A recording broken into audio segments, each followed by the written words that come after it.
നാടിനെ കണ്ണീരിലാഴ്ത്തി ബീറ്റ ഷൈജു യാത്രയായി. നിറഞ്ഞൊഴുകിയ ജനസഞ്ചയം മായാത്ത സൗഹൃദം പതിപ്പിച്ച ആത്മബന്ധത്തിന്റെ സാക്ഷ്യമായി.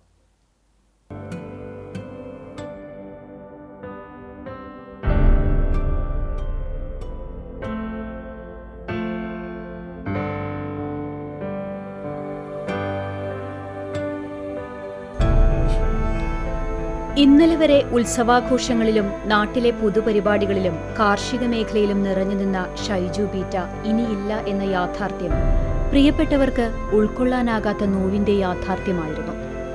ഇന്നലെ രാത്രി പോസ്റ്റ്മോർട്ടം കഴിഞ്ഞ് 8 മണിയോടെ പഴഞ്ഞി ജെറൂസലേമിലെ വീട്ടിലെത്തിച്ച സമയം മുതൽ സംസ്കാരം കഴിയുന്നതുവരെ അണമുറിയാത്ത ജനപ്രവാഹമായിരുന്നു ദൃശ്യമായത്.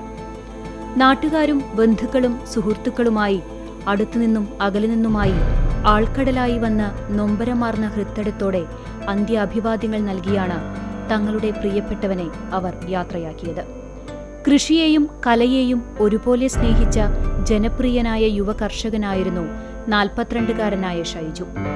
കഠിനാധ്വാനത്തിലൂടെ കാർഷിക മേഖലയിലും ഫോട്ടോഗ്രാഫിയിലും തന്റേതായ മുദ്ര പതിപ്പിച്ച ജെറൂസലേം ചോഴിക്കുന്നത്ത് വീട്ടിൽ ഷൈജുവിന്റെ വിയോഗം ഒരു തരത്തിലും പ്രിയപ്പെട്ടവർക്ക് ഉൾക്കൊള്ളാനായിട്ടില്ല.